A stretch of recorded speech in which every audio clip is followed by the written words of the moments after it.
Ladies and gentlemen, it's your old pal Snap-on Mark, and I did a quick video about some wrenches that I had soaked in Evapo-Rust and forgot about. And most of it evaporated away, and it just kind of left this primordial ooze, La Brea tar pits looking stuff. And I didn't think anybody would really care. I just thought it was kind of neat. And a lot of people in the comments said, "Hey, dummy, why don't you rinse them off and show us, what happened?" So here's what happened. I got them cleaned up, and I just rinsed them under hot water with a Brillo pad. I didn't put them on a wire wheel or anything. The chrome is kind of destroyed. It kind of flaked off, and I think if you were really to do any serious wrenching, you'd probably end up cutting your hands.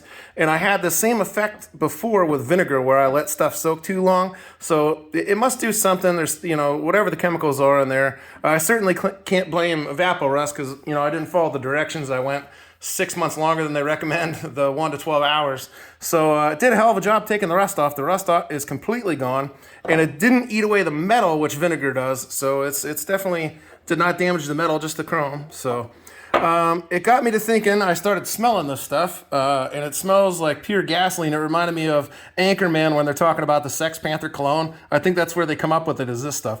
So with the smell being so powerful, I started to think, hey, is this like super concentrated Evapo-Rust and it'll work better now that it's, all the water's out of it? And since I don't have much going on, a big part of my life is soaking old tools. I've got buckets and boxes of old tools around. I don't have a girlfriend or any friends. I'm not sure why. I'd love to know. I mean, I'm not sure if it's the overpowering body odor or my lack of social skills. It's anybody's guess, but I'd love to know. Anyways, I figure I've got these older Snap-on sockets here that are 1/2 inch drive, and they're still in perfectly usable condition, but they got a lot of surface rust. I mean, some of them are worse than others. The chrome's flaking off a little bit.